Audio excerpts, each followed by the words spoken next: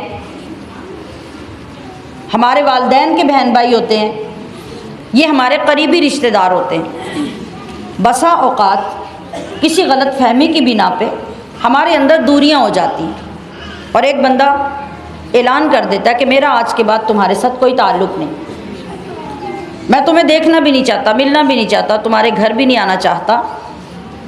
तो ऐसे में आपको अगर उस रिश्ते का तक़द्दुस हासिल है और आपको मालूम है कि इसकी अहमियत क्या है और रिश्तों को तोड़ना दिलों को सख्त और तंग कर देता है, तो बसा औक़ात अगर आपके अंदर गलती भी थी और आप अपनी जगह पे राइट थे, ठीक थे, और दूसरा बंदा गलत कर रहा है, ज़्यादती कर रहा है, तो रिश्ता बचाने के लिए आप अगर आगे बढ़ जाते हैं तो ये आपका बड़ापन है। जब ऐसे मौके पे रिश्ता तोड़ने वाले को आपने रिश्ता तोड़ने नहीं दिया बल्कि आगे बढ़ के रिश्ता जोड़ लिया है, तो अल्लाह का वादा बग़ैर हिसाब के जन्नत का है। बताइए ज़रा, ये महंगा सौदा है? नहीं, थोड़े से हौसले की ज़रूरत है। मैंने कितनी बातें बताई हैं? 2। और तीसरी बात है कि जो तुम पर जुल्म करे तुम उसका जुल्म माफ़ कर दो अल्लाह की रज़ा के लिए, तो अल्लाह बग़ैर हिसाब के तुम्हें जन्नत अता कर दे। बदला लेने से नफ्स ठंडा होता है और बदला ना लेने से दोज़ख ठंडी होती है। लिहाजा सोचिए कि आपने नफ्स को ठंडा करना है या दोज़ख को ठंडा करना है। जब दोज़ख को ठंडा करना है तो जिसने भी जुल्म किया उसको माफ़ कर दो और कह दो कि मैंने अल्लाह की रज़ा के लिए तुम्हें माफ़ किया, बदले में बग़ैर हिसाब के जन्नत नसीब हो जाएगी।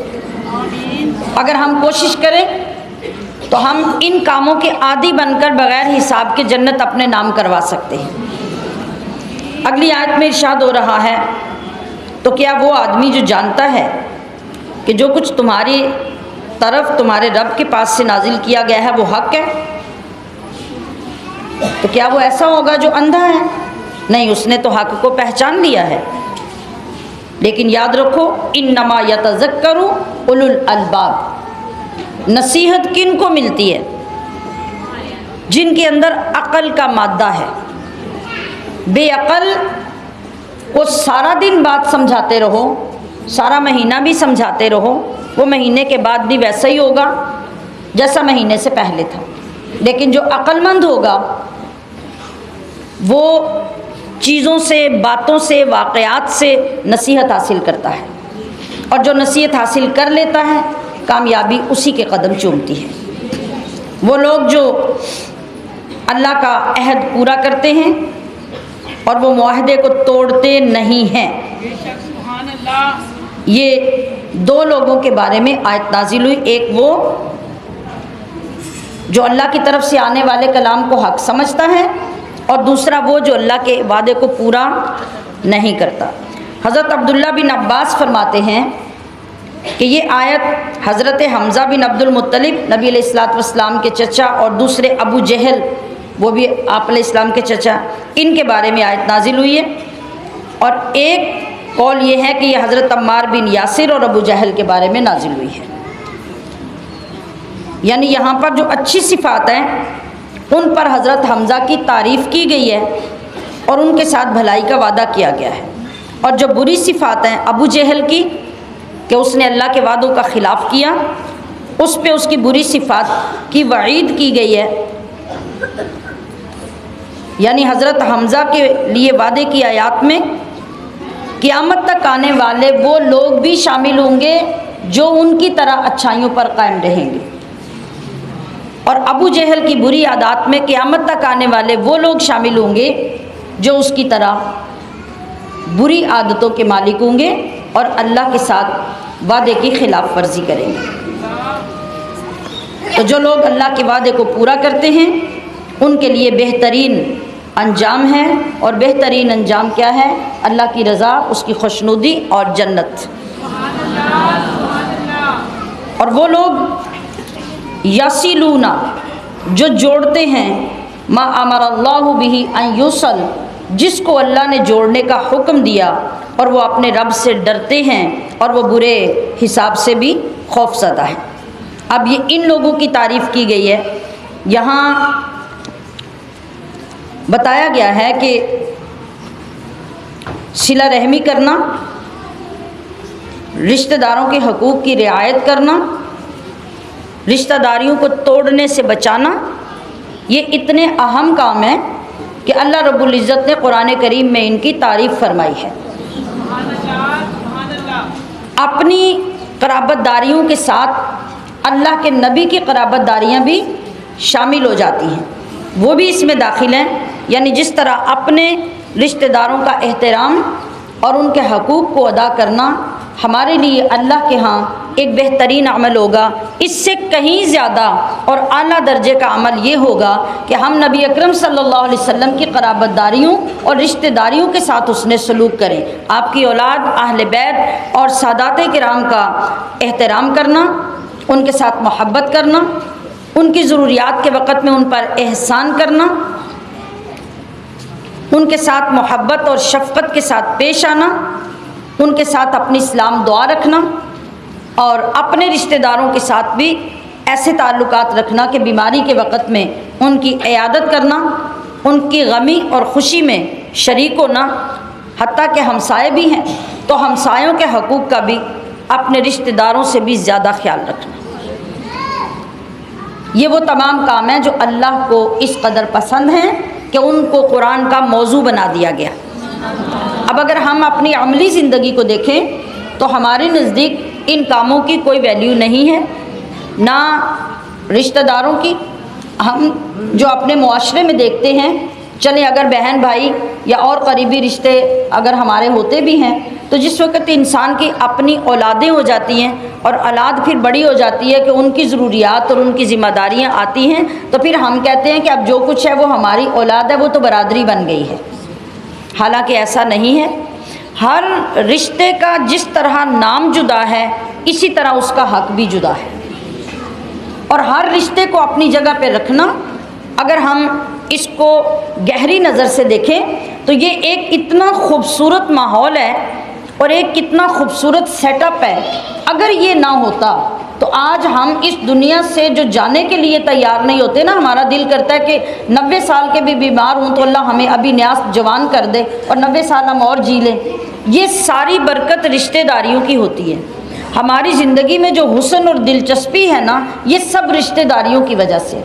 अगर आप देखें माँ बाप भी आपके रिश्तेदार हैं, औलाद भी आपकी रिश्तेदार है, बहन भाई भी आपके रिश्तेदार हैं, और माँ बाप के जो रिश्तेदार हैं वो भी आपके रिश्तेदार हैं। ये जो एक इम्तिजाज है ना रिश्तों का, इसने दुनिया में हमारा दिल लगाया हुआ है, इसने दुनिया की चमक दमक के पीछे हमें लगाया हुआ है, और इसी से हमारा मिजाज, हमारी तबीयतें बदलती रहती हैं। अगर कभी ये सोच ना आई हो तो कभी किसी उस मरीज़ की हालत जाके देख लें जिसके बहन भाई सारे फोत हो चुके हों या सारे नाराज़ होकर बैठे हुए हों, और वो सालों से चारपाई पे पड़ा बीमारियां भुगत रहा हो, तो कभी कोई राज़ी होके 10 साल बाद उसका बहन भाई मिलने आ जाए ना, उस मरीज़ के चेहरे को देखा करें कि उसके ऊपर नई ज़िंदगी कैसे आती।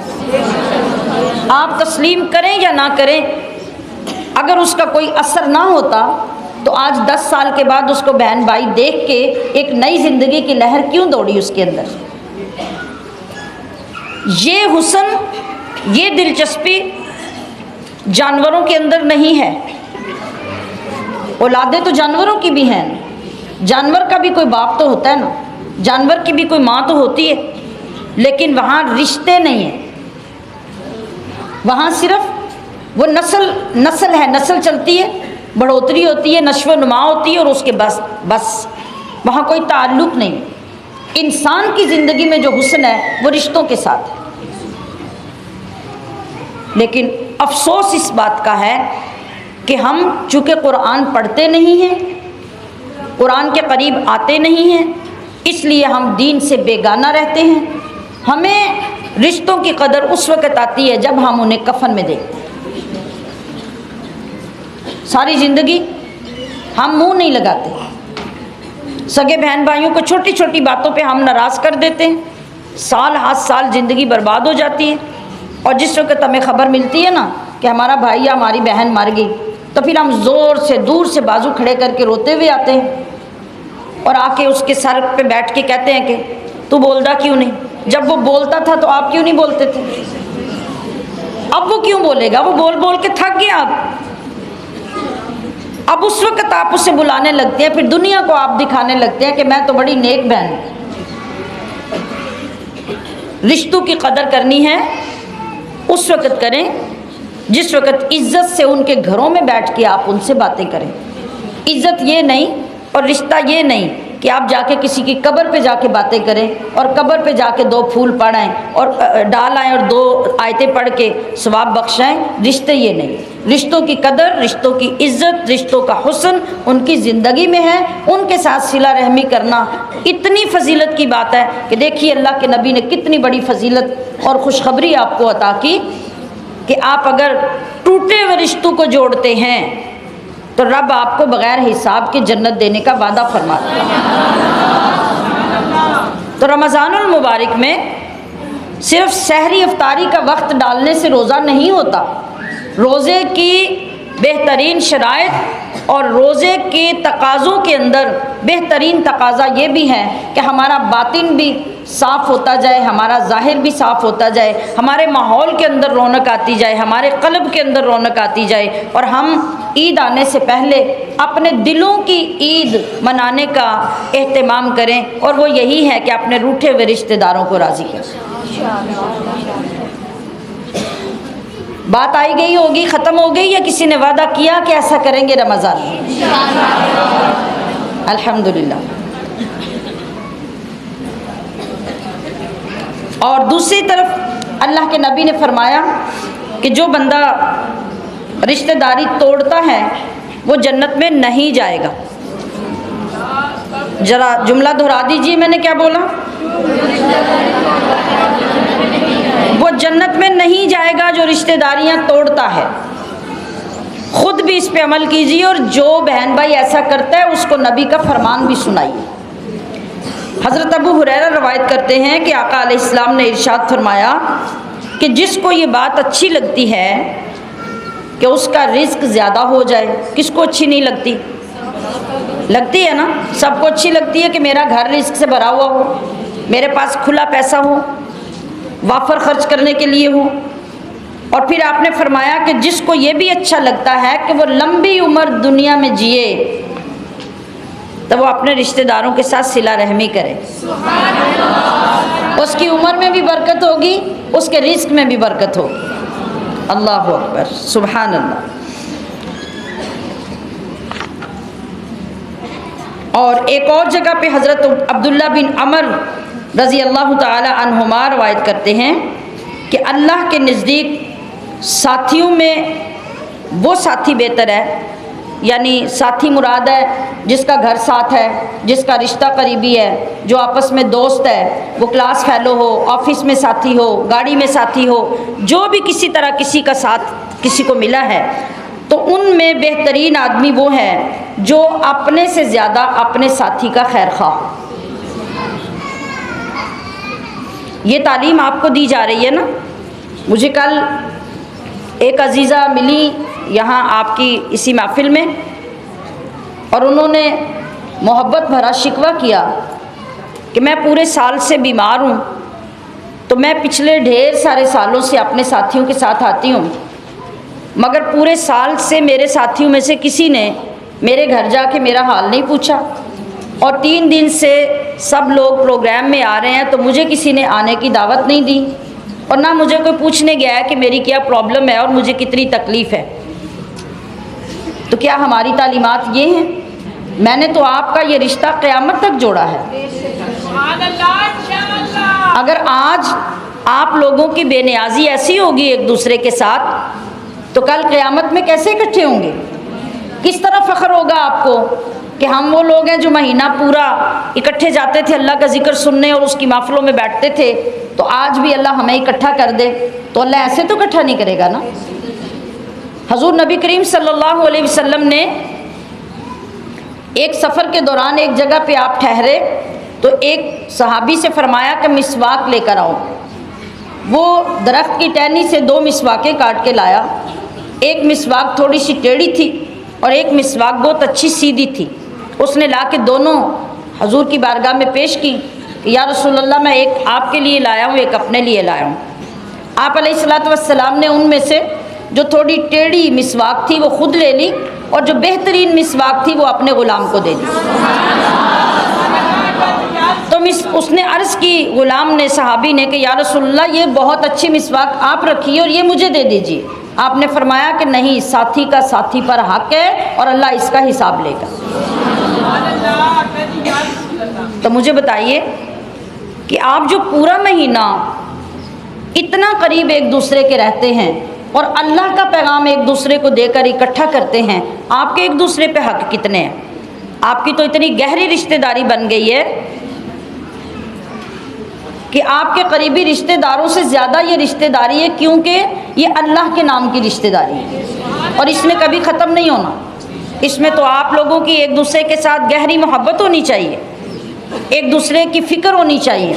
एक दिन अगर आपका साथी नहीं आया तो उससे जिस तरह मुमकिन है रब्ता करके पूछें, उसको हमदर्दी का एहसास दिलाएं, उसके सामने अपनी खिदमत रखें कि मैं तुम्हारी बहन हूँ और तुम्हारे साथ हूँ, जिस तरह मेरी तुम्हें ज़रूरत हो मुझे बताओ। क्या होगा? क्या वो आपसे कहेगी मेरे घर में महीने का राशन डाल दो, मुझे ईद के कपड़े ले दो, मुझे पैसे दे दो, मुझे हॉस्पिटल ले जाओ, मुझे इलाज करवा दो? ये कहेगी आगे से? वो शुक्रिया ही अदा करेगी ना, उसका दिल खुश हो जाएगा कि मेरी बहन ने मेरा इतना ख्याल रखा। तो आप जो रोज़ाना सुनने के लिए आ रहे हैं, उसका तकाजा ये है कि आपस में उसके अमल का प्रचार फरमाएं। तो मैं क्या अर्ज़ कर रही थी, अभी आखिरी पॉइंट क्या देने लगी थी आपको? आपने इरशाद फरमाया कि साथियों में वो बेहतर है जो अपने साथी का, बोलिए, खैर खा हो, जो अपने साथी का। अब आपको फिक्र रहेगी एक दूसरे की जी। और आपने फरमाया पड़ोसियों में अल्लाह के नज़दीक वो बेहतर है जो अपने पड़ोसी का खैर खा। आप रमज़ान में अपने पड़ोसियों के घर में इफ्तारी भेजते हैं? अब मैं हाथ नहीं खड़े करवाऊंगी ताकि कुछ लोगों के हाथ नीचे ना रहें और उन्हें शर्मिंदगी हो, और फिर झूठ बोलने के लिए कोई बंदा खामखा हाथ खड़े कर दे तो मैं हाथ नहीं खड़े करवाऊंगी। बस तवज्जो दिला रही हूँ कि आपके पड़ोसी आपके रिश्तेदारों से भी ज़्यादा हकदार हैं। लिहाजा ज़रूरी नहीं कि आली शान इफ्तारी भिजवाएँ, बात मोहब्बत का इजहार की है कि जो भी हो, कभी एक पड़ोसी को, कभी दूसरे को, कभी तीसरे को, एक दूसरे के साथ तबादला करें, इससे मोहब्बतें बढ़ेंगी और नबी अलैहिस्सलाम की सुन्नत पूरी होगी।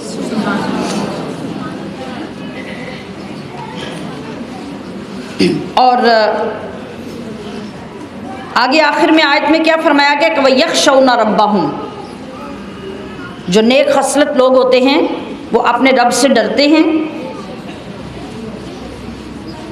अल्लाह के वादे को भी पूरा करते हैं, सिला रहमी भी करते हैं, जिन चीज़ों का अल्लाह ने हुक्म दिया उन्हें बजा लाते हैं और बजा लाने के साथ साथ फिर भी अपने अंदर रब का खौफ रखते हैं। ये खौफ कितनी आला चीज़ है। कुरान करीम ही में इरशाद होता है वलिमन खौफ मकाम रब्बिही जन्नतान, कि जो लोग अपने रब के हुजूर खड़े होने से डरते हैं ना, यानी हर वक्त उन्हें ये फ़िक्र दामनगीर रहती है कि एक दिन आएगा जब हम रब के दरबार में मुजरिम बन के खड़े होंगे, हमारे हिसाब हमारे हाथों में होंगे तो क्या बनेगा। हर वक्त जिसको ये खौफ दामनगीर रहेगा, अल्लाह फरमाता है कि उसके इस खौफ की वजह से एक जन्नत नहीं, उसे 2 जन्नतें अता कर। सुभान अल्लाह। फिर एक और जगह पे इरशाद फरमाया इन्नल मुत्तकीन फ़ी जन्नातिम व उयून, कि जो अल्लाह से डरने वाले हैं वो आखिरत में बागों में और चश्मों में होंगे। मैंने पिछले दिन भी जब हम पहले 5 रोज़ा कोर्स कर रहे थे, वहाँ भी तौबा के ज़िमन में गुफ्तगू करते हुए ये बताया था, जो हज़रत अब्बास बिन अब्दुल मुत्तलिब ने रवायत किया है कि जब अल्लाह ताला के खौफ से बंदे का बदन लरजता है ना, कांपता है, खौफ की वजह से, सर्दी की वजह से नहीं, खौफ की वजह से जब बदन कांपता है तो उस कांपने के साथ जिस तरह बेरी के दरख्त को आप झंझोड़ते हैं ना, दरख्त कांपता है तो क्या होता है, बेर गिरते हैं। तो जिस वक़्त बंदे का जिस्म लरजता है ना तो उसके गुनाह झड़ते हैं।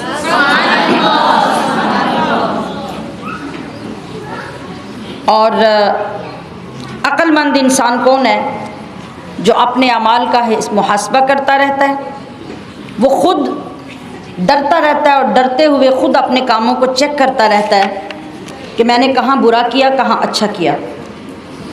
हमें कुरान अज़ीम में ये तालीम भी दी गई, या अय्युहल्लज़ीना आमनुत्तक़ुल्लाह वलतंजुर नफ्सुम मा क़द्दमत लिग़द। आज हमारी फ़िक्र कल के लिए क्या है, कि कल के लिए हमारे घर में गंदम है, आटा है, पैसे हैं, कल को बेटी जवान हो जाएगी, उसके जहेज़ का इंतज़ाम है, कल को बेटे की शादी करनी है, कुछ जेवर जमा करके रखा हुआ है, हमारा कल ये है। ऐसा ही है। अल्लाह क्या फरमा रहा है, अल्लाह फरमा रहा है वल तंजुर नफ्सुम मा क़द्दमत लिग़द। ए ईमान वालो, अल्लाह से डरो और हर जान के लिए ये ज़रूरी है कि वो देखे कि उसने कल के लिए आगे क्या भेजा है, उसने कल के लिए आगे क्या भेजा है। तो अक्लमंद कौन है, वो ये नहीं कि अगले आने वाले मौसम के लिए दाने इकट्ठे करके रखे। अक्लमंद वो है, ये तो हमारी ज़रूरियात हैं, ये तो हमने करना ही करना होता है। एक कम अक्ल बंदा भी अपने अगले हफ्ते का सामान घर में रखता ही है, ये बड़े कमाल की बात नहीं है। कमाल की बात ये है, अक्लमंद इंसान वो है जो अपना मुहासबा करे और मौत के बाद के लिए अपने अमल आगे जमा करवाता रहे, उनकी फ़िक्र करे। अल्लाह अकबर। हज़रत उमर फ़ारूक का मशहूर फरमान है कि अपने नफ्सों का मुहासबा करो इससे पहले कि तुम्हारा मुहासबा किया जाए। और हज़रत मैमून बिन महरान कहते हैं कि बंदा उस वक़्त तक परहेज़गार होता ही नहीं जब तक वो अपने नफ्स का ऐसे मुहासबा न करे जैसे अपने शरीक से करता है। मिसाल पे गौर कीजिए, शरीक कौन होता है, जो आपके बनने का शरीक है। कैसे हिसाब होते हैं उससे, 1-1 किलो 1-1 तोड़े के हिसाब होते हैं कि इतना तुम्हारी तरफ ज़्यादा गया, इतना तुम्हारी तरफ गया, इतने इंच ज़मीन तुम्हारी तरफ कट के चली गई, और यहाँ पे फिर मुहासबे की नौबत यहाँ आती है कि सर कलम हो जाते हैं। कोई रियायत होती है? बोलिए, कोई रियायत होती है? तो फरमा रहे हैं कि जिस तरह तुम अपने शरीक को हिसाब करते हुए कोई रियायत नहीं ना देते, इस तरह अपने नफ्स को भी कोई रियायत ना दो। ऐसा मुहासबा अपना करने की आदत बनाओ। कामयाब तब होगे और अल्लाह के यहाँ सुरखुरी तुम्हें तब नसीब होगी। अल्लाह अकबर। और हज़रत इमाम गज़ाली क्या फरमाते हैं?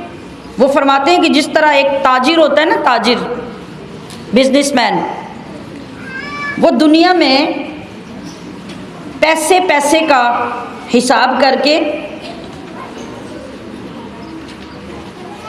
कमी ज़्यादती कहाँ है कहाँ नहीं है, वो इस तरह हिसाब करता है कि उसे किसी तरफ से भी खुद को कोई नुकसान ना पहुँचे।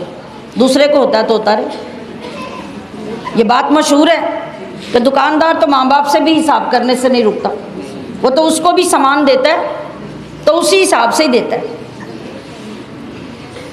ये उसकी एक आदत बन चुकी है और हर वक्त उसको फ़िक्र कमाने की है। तो हज़रत इमाम गज़ाली फरमा रहे हैं कि जिस तरह ताजिर अपने हिसाब किताब को सीधा रखता है ना, तुम भी अपने नफ्स के साथ अपने हिसाब किताब को जब तक यूं सीधा नहीं करना शुरू करोगे, तब तक क़यामत के मरहलों में तुम कामयाब नहीं हो सकोगे। सामियात मोहतरम, मैंने कई मरतबा ये बात अर्ज़ की। आज हमने नात सुनकर, अगर किसी नात पढ़ने वाले ने कह दिया ना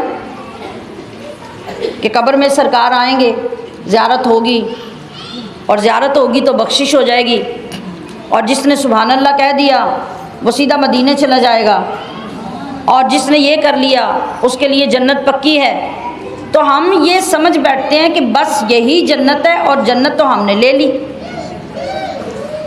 हम शिराने गिरामी कदर ज़रा गौर फरमाइए, आज हमारी ज़िंदगियाँ, हमारे आमाल, हमारी बुराइयाँ, हमारी गफलतें, इन सब को भी देखिए, और उधर कायनात की मुक़द्दस तरीन जमात, सहाबा इकराम, मुक़द्दस तरीन सोहबतें, हर वक्त सामने चेहरा वद्दुहा, हर वक्त नबी अलैहिस्सलातु वस्सलाम के कदमों पे चलने की सआदत, हर वक्त आपके पीछे नमाजें, आपके साथ जंगें, आपके साथ खाना, आपके साथ पढ़ना, आपके साथ सुनना। इतनी मुक़द्दस जमातों के अंदर जो लोग थे, उनके खौफ, उनकी खशियत और क़यामत से डर का उनका हाल ये था कि अगर उनके सामने कुरान की क़यामत पर मुश्तमिल कोई आयत पढ़ी जाती तो वहीं सुन के बेहोश हो जाते और कई दिन होश नहीं आते। वो महीनों के हिसाब से तलवारें लेके अपने जिस्मों को छलनी करवा लेते हैं और सारी सारी रात फिर उस रब के हुजूर रो कर क़याम और सजदों में गुजारते हैं, फिर भी अपने आप को गुनाहगार समझते हैं। उनको क्या जन्नत पर यकीन नहीं था? क्या अल्लाह की रहमत पे यकीन नहीं था उनको? खुद कायनात के वाली जब दुआ कर रहे हैं तो फरमा रहे अल्लाहुम्मा हासिबनी हिसाबन यसीरा, मौला मेरा हिसाब आसान कर देना। हम इतने मुतमईन क्यों हैं? हमें इन बातों की फ़िक्र क्यों नहीं? हमारे अंदर खौफ क्यों पैदा नहीं होता? हम क्यों नहीं चाहते कि हमारी बख्शिश हो जाए और रब हमें दोज़ख से बचा ले? तो उसके लिए ये तरीक़े तो नहीं चल सकते जो हम चलाते हैं। हमारी कुरान से दोस्ती नहीं, हमारी मुसल्ले से दोस्ती नहीं, हमारी नेक अमाल से दोस्ती नहीं, हमारे रिश्तेदारों से दोस्ती नहीं। हम वक्ती तौर पे चीज़ों को करते हैं और अगले वक्त में हम फिर वैसे ही होते हैं जैसे पहले होते हैं। कल मैंने क्या अर्ज़ किया था कि बाज़ लोग वो हैं, अभी पीछे नदी नालों की मिसाल अल्लाह ने दी ना, कि किसी के अंदर अनवार व तजल्लियात कितने आते हैं और किसी में कितने आते हैं। कल भी मैंने आपकी तवज्जो दिलाई कि कुछ वो लोग होते हैं जो हमारी महफिल में पहली मर्तबा आते हैं और दर्जनों के हिसाब से उठकर पहले ही साल में बापर्दा हो जाते हैं, अबाया पहन लेते हैं, हिजाब ले लेते हैं। और कुछ लोग इतने मुस्तकिल मिजाज हैं, अब तक 19वें साल में लगातार आ रहे हैं, मगर अभी तक उनको वो नूरानियत नहीं मिली। ये गम की बात है। ये रोने की बात है कि उनको अभी तक वो नूरानियत नहीं मिली, उनके उस नदी नाले में अनवार की बारिश अभी तक दाखिल नहीं हुई कि उन्हें भी खौफ आए कि मैं सारी ज़िंदगी हराम गुजार रही हूँ और मेरा बदन, मेरा चेहरा हर वक्त हराम के सामने जाता है, तो मैं अल्लाह के सामने क्या मुंह दिखाऊंगी। यही फ़र्क है बंदे के अंदर, और इस फ़र्क पर हमें गम और ख़ुशी मनाने का अहतमाम करना चाहिए। जब फौरी तौर पे हदायत हमारे अंदर उतर जाए तो हम मुबारक के मुस्तहिक हैं, और साल हाँ साल गुजर जाएँ और हम सोचते रह जाएँ। और आज अगर ज़िंदगी ख़त्म हो जाए तो कल मैंने अर्ज़ किया था ना कि फिर आवारा से आवारा कोई औरत भी होगी तो सारे शोर मचाएंगे, नहीं नहीं नहीं मुंह ढक दो, किसी आदमी ने नहीं देखना। तो ये कुरान हिदायत के लिए बयान हो रहा है, ये सीखने के लिए हम आ रहे हैं। हमने अपने ऊपर गौर करना है, अपनी इस्लाह करनी है। रब की बारगाह में जब तक तौबा और खशियत नसीब नहीं होगी तब तक हम यही समझेंगे कि हमने कुरान को हकीकी समझकर सुना ही नहीं। तो अल्लाह तबारक व तआला ने इरशाद फरमाया कि वो लोग जिन्होंने सब्र किया इब्तिगा वजहि रब्बिहिम, अपने रब की रज़ा के लिए। सब्र किस लिए होता है? रब की रज़ा के लिए। और क्या किया? अकामुस्सला, नमाज कायम की। और क्या किया? और अल्लाह के दिए में से उसकी राह में ख़र्च किया। ख़र्च कैसे किया? सिर्रम व अलानिया, खुला भी, आम भी, लोगों के सामने भी और छुपा के भी, हर तरह से ख़र्च किया। और ये लोग क्या करते हैं कि इनके सामने बुराई आती है तो इस बुराई को भी ये अच्छाई के साथ दूर करते हैं, बुराई को बुराई के साथ दूर नहीं करते। हम कहते हैं ना, जब कोई हमारे साथ बुराई करता है तो हम कहते हैं कि ये जैसा है ना इसको वैसी ज़ुबान की समझ आती है। हमारे नज़दीक ये है कि बुरे को बुरा बन के समझाओ, बुरे को बुरा बन के टकरोगे तो वो ठीक होगा। अगर इस तरह लोग ठीक होते होते तो वो बद्दू जो आके मुस्तफ़ा करीम की मस्जिद में पखाना कर जाता है तो नबी अलैहिस्सलातु वस्सलाम उसको धोते हैं और उसको खुद बकरियों का दूध दोह कर पिलाते हैं। फिर वहाँ क्यों आप अलैहिस्सलातु वस्सलाम ने उस बुरे के साथ बुराई नहीं की और सहाबा को क्यों इजाज़त नहीं दी? तो उसको मारते पीटते और उसको निकाल देते। हमारी तालीमात जो हैं उनकी रूह समझने की ज़रूरत है, और हमारा ये सफ़र रोज़ाना का सिर्फ़ और सिर्फ ये सब कुछ सीखने के लिए है। तो अज़ीज़ात गिरामी क़दर, मैं अर्ज़ कर रही थी कि जो लोग सब्र करते हैं अल्लाह की रज़ा के लिए, तो सब्र जो होता है ना, सब्र के 3 दर्जे होते हैं। एक सब्र होता है गुनाह से सब्र। गुनाह से सब्र क्या है? आजकल रमज़ान के लिए मैंने ज़ाबिता बताया था कि जो लोग अपने मोबाइल से ड्रामे देखते हैं, गाने सुनते हैं, या ऐसे ही खामखा पोस्ट और क्लिप्स देख देख के वक़्त गुजारते हैं, तो रमज़ान के लिए अपने आप को कंट्रोल कर लें। ठीक है? अब आपका अगर दिल करता है, दिल ही नहीं करता, हाथ भी उस पर अमल कर रहे हैं, अगर किसी को ये बात याद आ गई कि हमने रमज़ान में ये नहीं करना और आपने अपने आप को समझाकर मोबाइल को रख दिया, रिसाला पढ़ने को दिल किया वो नहीं पढ़ा, तो ये आपने क्या किया? ये आपने गुनाह से सब्र किया। ये क्या किया? गुनाह से सब्र किया। नफ्स चाह रहा था, हाथ चाह रहे थे, आंखें बेताब थी देखने को, लेकिन आपने रोक लिया अपने आप को, तो ये आपने गुनाह से सब्र किया। एक सब्र की किस्म ये है। दूसरी क्या है? दूसरी है नेकियों पर सब्र करना। गुनाह से सब्र करना और नेकियों पर सब्र करना। नेकियों पर सब्र क्या है? कि अपनी ताकत के मुताबिक हर वक्त नेक अमाल करते रहना, जितना हो सकता है उन नेक अमाल को जारी रखना। ये है नेकियों पर सब्र। तीसरा सब्र क्या है? तीसरा सबसे आला दर्जा सब्र का ये है कि जब आप पर मुसीबतें आएँ तो मुसीबतों पर सब्र करना। ये सबसे आला सब्र है। और ये आला सब्र औलिया का और सिद्दीकीन का दर्जा अता करता है। अल्लाहु अकबर।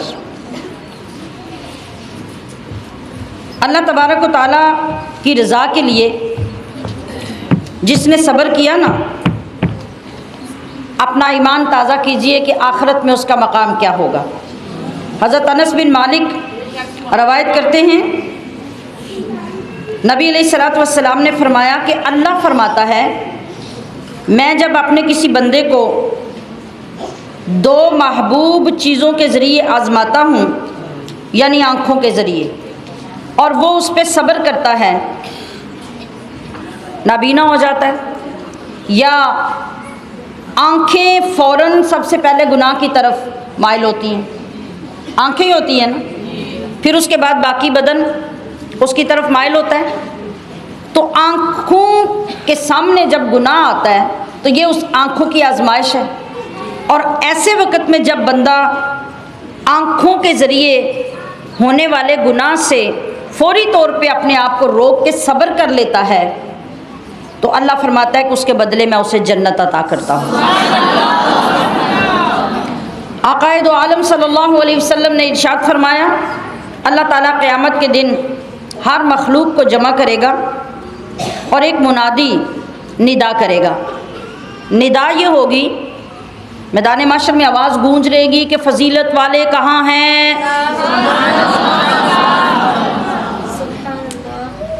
अच्छा, अब जो मजमा होगा ना महशर का, उसमें से कुछ लोग उठ के खड़े हो जाएंगे, खड़े होके जल्दी जल्दी जन्नत की तरफ जाना शुरू कर देंगे। फरिश्ते उनके आगे जाके खड़े हो जाएंगे और कहेंगे, मुलाकात करेंगे और पूछेंगे कि तुम लोग जन्नत की तरफ जल्दी जल्दी जा रहे हो, तुम कौन हो? वो कहेंगे हम फजीलत वाले हैं। फरिश्ते कहेंगे तुम्हारी फजीलत है क्या, हमें यह भी बताइए कि तुम्हारी फजीलत है क्या। वो कहेंगे कि हमारी फजीलत ये है कि दुनिया में जब हमारे ऊपर जुल्म किया जाता था हम सब्र करते थे, जब हमसे बुरा सलूक किया जाता था तो हम दरगुजर करते थे, जब हमसे कोई जहालत का बर्ताव करता था हम उसको बर्दाश्त कर लेते थे। फरिश्ते कहेंगे जाओ जाओ तुम जन्नत में दाखिल हो जाओ। अल्लाहु अकबर। अब दोबारा ऐलान होगा, दोबारा फिर ऐलान होगा कि सब्र करने वाले कहाँ हैं। फिर कुछ लोग खड़े होंगे और जल्दी जल्दी जन्नत की तरफ जाना शुरू हो जाएंगे। फरिश्ते उनको भी रोकेंगे, उनसे दरियाफ्त करेंगे कि हम देख रहे हैं कि तुम जन्नत में जाने की बड़ी जल्दी कर रहे हो, तुम कौन हो? वो कहेंगे हम सब्र करने वाले हैं। फरिश्ते पूछेंगे तुम्हारा सब्र क्या था? वो कहेंगे कि हम अल्लाह की इताअत करने पर और अल्लाह की नाफरमानी करने से सब्र किया करते थे। फरिश्ते कहेंगे कि जाओ जन्नत में दाखिल हो जाओ कि अमल करने वालों के लिए आज बेहतरीन अजर है। और जिन लोगों ने अल्लाह की राह में अल्लाह के दिए में से खर्च किया, सिर्री तौर पर और एलानिया तौर पर, तो उन लोगों को बेहतरीन अजर कब मिलता है? जब वो खर्च अल्लाह की रज़ा के लिए करते हैं, रियाकारी के लिए नहीं करते, हमेशा अल्लाह को राज़ी करने के लिए।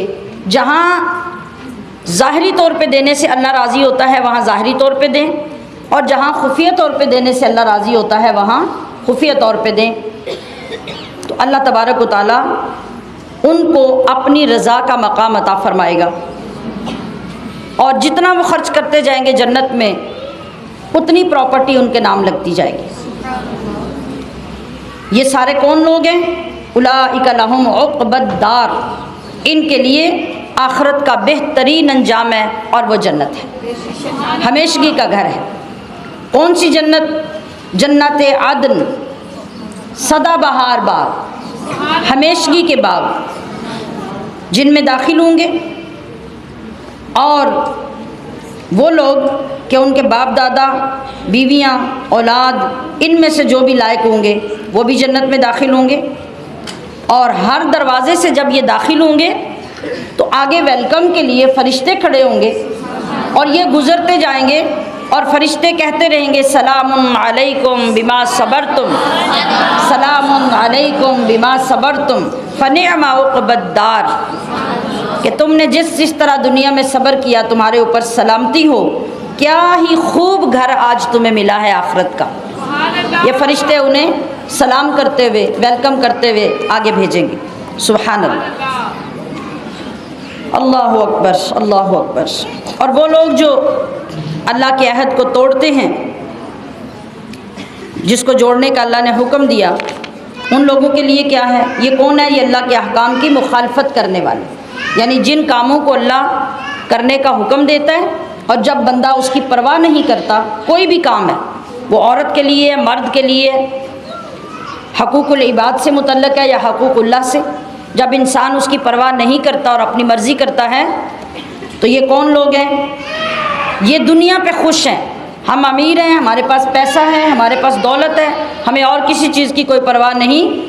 तो अल्लाह ने फरमाया कि याद रखो, ये जो दुनिया की ज़िंदगी है, ये धोखे के सिवा कुछ नहीं है।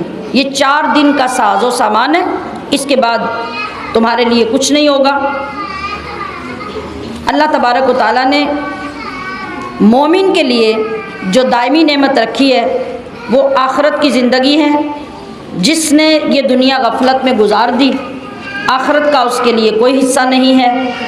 और जिसने अपनी इस ज़िंदगी में आखिरत का ख्याल रखा, अल्लाह रब्बुल इज़्ज़त ने उसको दुनिया भी दी और आखिरत भी अता फरमाई।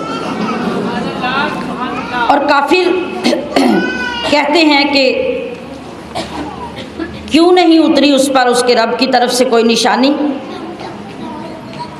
ये कुफारे मक्का थे जो नबी अलैहिस्सलातु वस्सलाम से ये कहते थे कि जैसे मूसा और ईसा पर निशानियाँ नाजिल हुई, वो आप पे ऐसी क्यों नहीं उतरी, आप हमें वो दिखाएं तो फिर हम आपको मानेंगे। तो अल्लाह के हबीब को अल्लाह ने ख़ुद इरशाद फरमाया कि आप इन्हें फरमाइए कि जिसे अल्लाह चाहता है गुमराह करता है, कि ऐसा आदमी जो निशानियाँ और मोजज़ात देख देख कर भी फिर कहता है कि निशानी नहीं आई, वो और कौन सी निशानी चाहता है। इसने ना पहले ईमान लाना था और ना अब ईमान लाएगा। जैसे अबू जहल को देख ले, उसने कितनी निशानियाँ मांगी, नबी अलैहिस्सलातु वस्सलाम ने कौन कौन से मोजज़ात नहीं दिखाए।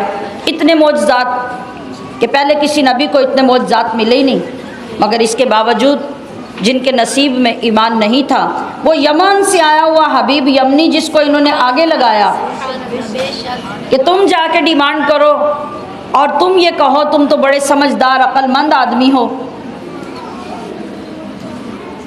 तो जिसने नबुव्वत का दावा किया उसे कहो कि चांद को 2 टुकड़े करके दिखाए।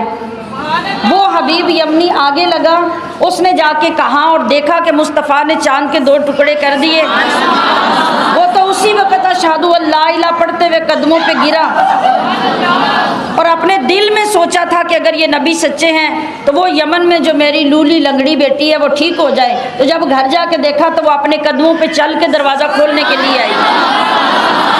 लेकिन वो बदबख्त अबू जहल जिसने आगे लगाया था हबीब यमनी को, वो तो सारा कुछ देख के क्या कहने लगा, कहा हमने तो समझा था कि मोहम्मद का नाउज़ुबिल्लाह जादू ज़मीन पे चलता है, तुम्हारा जादू तो आसमान पे भी चलता है। तो दुआ करें कि रब्बे करीम किसी के दिल पे गुमराही की मोहर ना लगा दे, हदायत के रास्ते खुले रहें। और वो उसी वक़्त खुले रहते हैं जब हम बुराइयों, बेहयाइयों और नाफरमानियों की कोई हद कायम रखते हैं, और जब हम सारी हदें पार कर जाते हैं फिर दिलों पे मोहरें लग जाया करती हैं। वो लोग जो ईमान लाए, यानी इनके अगेंस्ट दूसरे ग्रोह के लोग कौन है? ईमान वाले, और जिनके दिल अल्लाह के ज़िक्र से चैन पाते हैं, मुतमईन होते हैं। याद रखो, अला बिज़िक्रिल्लाहि तत्मइन्नुल क़ुलूब, के दिलों को चैन दुनिया की दौलत से, माल से, कोठियों से, बंगलों से, प्रॉपर्टी से, गाड़ियों से कभी नहीं आया, ना कभी किसी को आया, ना कभी किसी को आएगा। बल्कि ये एक ऐसी चीज़ है कि ये जितनी बढ़ती जाती है बेचैनी भी बढ़ाती जाती है, सुकून गारत हो जाता है। ना रात को आप सुकून से सो सकते हैं, ना दिन को सुकून से रह सकते हैं। फिर 4-4 गार्ड आपको साथ रखने पड़ते हैं, एक लम्हा आप आज़ादी से चल फिर नहीं सकते। कहाँ गया सुकून? सुकून तो दुनिया की दौलत ने गारत कर दिया। सुकून चाहिए, इत्मीनान चाहिए तो अला गौर से सुन लो, बिज़िक्रिल्लाहि तत्मइन्नुल क़ुलूब। तुम्हारे दिलों का जो इत्मीनान है, जो तुम्हारे अंदर रच बस जाता है और सुकून कर देता है, वो अल्लाह का जिक्र है। और इससे सुकून हासिल करना सीखें। सुभान अल्लाह। सीखने का तरीक़ा क्या है कि जब दिल नहीं भी लगता ना, तो अपने आप को आदत डालने के लिए अपनी ज़ुबानों को जोड़ लें अल्लाह के ज़िक्र के साथ। बाज़ लोग तो ये कहते हैं कि आप सिर्फ यूँ बोलते रहेंगे, कभी तो ऐसा होता है, एक मकाम ऐसा आता है कि हमारे जिस्म का अंग अंग अल्लाह की तरफ मुतवज्जे हो के ज़िक्र करेगा तो कबूल होगा, वो एक मर्तबा है आपका। लेकिन अवाम के लिए क्या है? इमाम गज़ाली फरमाते हैं कि हज़रत उस्मान मग़रबी रहमतुल्लाह से उनके एक मुरीद ने अर्ज़ की कि हज़रत कभी ऐसा होता है, ये हम सब का हाल है, हमारे जैसे जो आम लोग होते हैं ये हमारा हाल है, ज़रा सुनिए। कभी ऐसा होता है कि आदतन मैं किसी और काम में लगा होता हूँ तो मेरी ज़ुबान पे ज़िक्र जारी होता है, लेकिन मेरे दिल को ज़िक्र की रग़बत नहीं होती। बताइए ऐसा होता है कि नहीं? सोच के बताइए। होता है ना? जब आप किसी वजीफ़े को 1.25 लाख पढ़ते हैं ना, आपको आदत पड़ जाती है। तो आपकी आदत क्या होती है कि कभी आपकी तवज्जो किसी और तरफ होती है और आप गौर करते हैं कि आपकी ज़ुबान तो बोल रही होती है वो कलिमा और आपको पता ही नहीं होता। कभी दिल को बिल्कुल ख़बर नहीं है कि आपकी ज़ुबान क्या कह रही है, दिल कहीं और लगा हुआ है, आप कुछ और कह रहे हैं। उस मुरीद ने भी यही शिकायत की अपने मुर्शिद से। उन्होंने फरमाया, गौर कीजिए, उन्होंने फरमाया कि अगर ऐसा होता है ना तो ये भी तो शुक्र का मकाम है।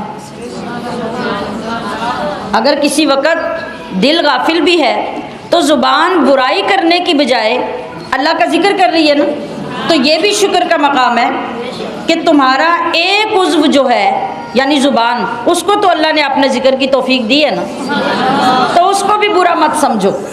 अगर तुम्हारे दिल में ये ख्याल आ गया तो ये ख्याल बहुत अच्छा है, आगे चल के तुम्हारा दिल भी बल्कि तुम्हारा अंग अंग अल्लाह अल्लाह अल्लाह करने लग जाए। वो लोग जो ईमान लाए और जिन्होंने अच्छे काम किए, तूबा लहुम व हुस्नु मआब, उनके लिए खुशी है और एक अच्छा अंजाम है। हज़रत अबू हुरैरा और दीगर कई सहाबा से रवायत है कि तूबा जन्नत के अंदर एक दरख्त है, उसका नाम तूबा है और ये ऐसा दरख्त है कि इसका साया सारी जन्नत में जन्नतियों को पहुँचेगा। और हज़रत उबैद बिन उमैर ने कहा कि ये दरख्त जन्नत अदन में है। इसकी जड़ सरकार दो आलम सल्लल्लाहु अलैहि वसल्लम के ईवान मुअल्ला में और इसकी शाखें जन्नत के हर बाला खाने तक पहुँची होंगी। अल्लाह अकबर, सुभान अल्लाह। इसी तरह हमने आपको भेजा इस उम्मत में जिससे पहले बहुत सी उम्मतें गुजर चुकी, ताकि आप इन पर वो कलाम पढ़ें जो हमने आपकी तरफ वही किया। ये अल्लाह ताला अपने महबूब से फरमा रहा है, क्या हबीब, हमने आपको जिस उम्मत की तरफ भेजा ये सब उम्मतों से आखिरी उम्मत है। क्यों भेजा? इसलिए कि आप अपनी उम्मत को कुरान पढ़कर और कुरान के शरई अहकाम सुनाएं, ताकि आपकी उम्मत इन शरई अहकाम पर अमल करके मेरे पसंदीदा बंदों में शामिल हो जाए। अल्लाह अकबर। ये आयत करीमा सुलह हुदैबिया के मौके पे नाजिल हुई, जिस वक़्त नबी करीम सल्लल्लाहु अलैहि वसल्लम ने हज़रत अली उल मुर्तज़ा से फरमाया था कि लिखो बिस्मिल्लाहिर्रहमानिर्रहीम, तो काफिरों ने इस पर झगड़ा कर दिया। उन्होंने कहा कि हमारे दस्तूर के मुताबिक बिस्मिल्लाहिर्रहमानिर्रहीम नहीं बल्कि बिस्मिल्लाहुम्मा लिखवाएं, हम इसको नहीं मानते। अब इसके मुतल्लक़ इस आयत करीमा में इरशाद हो रहा है कि वो रहमान के मुनकिर हैं, तो ए हबीब आप इनसे फरमाइए कि रहमान तो वही है जिसकी मार्फत से तुम इनकार कर रहे हो, वो मेरा रब है, उसके सिवा कोई माबूद नहीं है।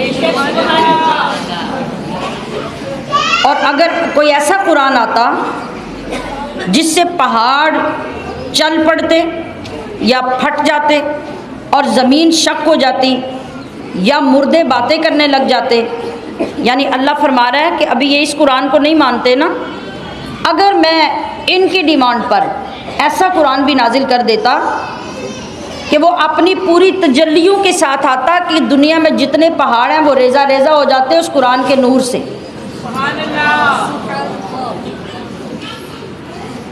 आपको मालूम है कि ये कुरान कितना नूरानी है? इस कुरान के अंदर जितना नूर और जितना जलाल था उसको मेरे करीम आका ने अपने कल्बे अतहर में जज्ब कर लिया, और जज्ब करने के बाद उस कुरान को हल्का करके हमें अता किया ताकि मेरा हर उम्मती आसानी से इससे फैज़ हासिल कर सके। वरना अगर यह कुरान अपनी असली नूरानियत के साथ नाजिल होता तो पहाड़ रेज़ा रेज़ा हो जाते। अल्लाह फरमा रहे हैं कि अगर हम ऐसा कुरान उतार देते ना, और अगर ऐसा कुरान होता कि ज़मीन शक हो जाती, खुल जाती सारी, तो नीचे क्या था? नीचे पानी था, पानी सारा बाहर आ जाता, और कब्रों से निकलकर मुर्दे बातें करने लग जाते, तो ये काफिर ऐसे बदबख्त हैं कि तब भी ये कुरान को ना मानते। अल्लाह चाहता तो अल्लाह ऐसा कर सकता था, और अल्लाह चाहता तो वो काफिर पैदा ही ना करता।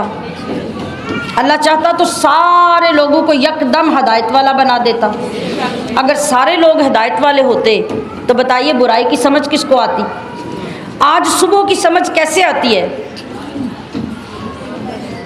सुबह हो गई, दोपहर हो गई, जोहर हो गई, शाम हो गई, कैसे समझ आती है कि रात है? अगर रात ना होती तो सुबह की किसी को समझ ही ना आती। कितनी बड़ी हिकमत है। फिर हमेशा एक जैसा मौसम, एक जैसा वक्त रहता, ना वक्त होता, ना रात होती, ना दिन होता, एक ही होता। अब रात की समझ दिन से आई और दिन की समझ रात से आई। इसी तरह बुरे की समझ अच्छे से आती है और अच्छे की समझ बुरे से आती है। अल्लाह अकबर। तो नूरे कुरान से फ़ायदा उठाने का तरीका क्या है? इस कुरान को निगाहे बसीरत से पढ़ा जाए, इसको समझ कर पढ़ा जाए, इसके अंदर आने वाले अहकाम पर अमल किया जाए, जिन बातों से अल्लाह ने मना किया उनसे मना हो जाया जाए। यकीन कीजिए कि जब इन तमाम तकाज़ों के साथ हम कुरान पढ़ेंगे हमारा सीना जगमगा उठेगा। इस कुरान की तासीर हमारे ज़ाहिर और बातिन में नज़र आने लगेगी। अल्लाह करे कि इस मुक़द्दस महीने में हमें कुरान का ऐसे ही फैज़ नसीब हो जाए जिससे हमारे सीने मुनव्वर हो जाए। वमा अलैया इल्लल बलागुल मुबीन।